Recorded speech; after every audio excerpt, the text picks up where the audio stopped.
Michael Yardney here, and welcome to another Rich Habits, Poor Habits webcast. Hello, Tom Corley. Hey, Michael, it's good to be back with you. Now, Tom, I see that recently you got some great publicity in Business Insider and in Forbes magazine, where you gave some of the tips and hints that you've shared. It came from our joint book, Rich Habits, Poor Habits. It seems to be really gaining traction and getting a lot of publicity around the world.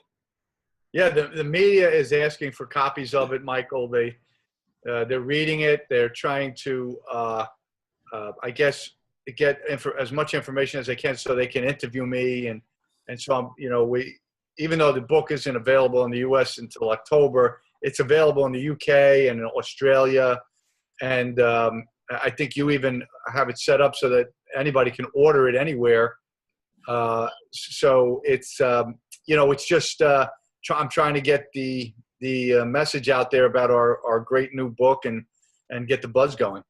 Sure. So if you're interested in getting your own copy of Rich Habits, Poor Habits, just go to the website, richhabitspoorhabits.com. And yes, you can get free worldwide delivery anywhere from Book Depository if you just click online there. Tom, today I'd like to talk to you a little bit about being selfish.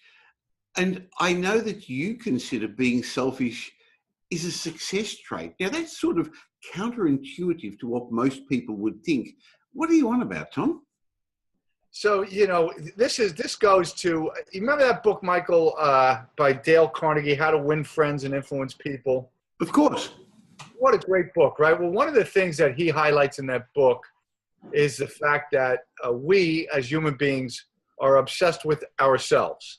We think about ourselves all the time. We wonder what other people think about us. And the irony is the other people are only thinking about themselves. Funny about that. Right.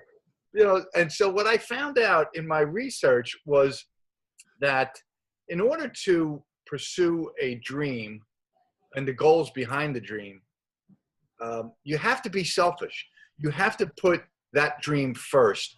And that's the downside there is when you do that, you have to give up time with your family and your friends. So there's a cost benefit to doing that. But the interesting thing I uncovered in my research is that the self-made millionaires who made a lot of money pursuing a dream, their dream benefited individuals in some way. And since we're all selfish by nature, if you can help improve the lives of other people or add value to their lives, because they're selfish, human beings are selfish, they'd be more than happy to reach into their pocketbook and pay you whatever premium it's worth. So, and why is that? Because there is a human trait of being selfish that underlies everything in humanity. It's an important evolutionary thing. By being selfish, it helps us survive. And so when you pursue dreams that help add value to people's lives, then it actually magically transforms your being selfish into being selfless, because you're adding value and helping other people improve their lives and move forward in their lives. Interestingly, Tom, you said that sometimes comes at the cost to your family or your friends. But again, this is the concept of delayed gratification that we spoke about before, because sometimes you do have to forego a little bit with your family in the early stages of your business career, your entrepreneurship, your life goals, because if you invest the time then correctly, it's going to repay plentyfold down the track. Yeah, that's a really good point. So the self-made millionaires who were pursuing some dream, they didn't just decide, in 2017, let me pursue this dream. And then in 2018, they quit on their dream because it didn't make them millionaires. No, they went at it on average for 12 years before they became millionaires. So this is a long-term thing. These dreams, they take a long time. The media loves to write articles about the Mark Zuckerbergs who, in 2 years become, filthy rich.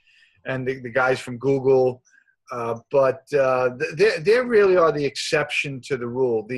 If you look at a bell curve, you'd see that 99%, maybe 99.9% of the millionaires out there, they had to wait a long time before their dream started to pay dividends. But because they were pursuing a dream, they had this passion energy. They were obsessed, and passion energy is something that's tied to your emotions. That gives you the ability to be persistent. Passion gives you the ability to be persistent and relentless. And so you keep going at it and you keep going at it, even though you're not making any money at it. And honestly, this is an important point. While you're pursuing this dream, you're going to be scratching your head because you're going to have doubts, and you're going to say, is this worth it? But if it's a real dream that you're passionate about, you're not going to be able to stop anyway. You're just going to be too passionate about it.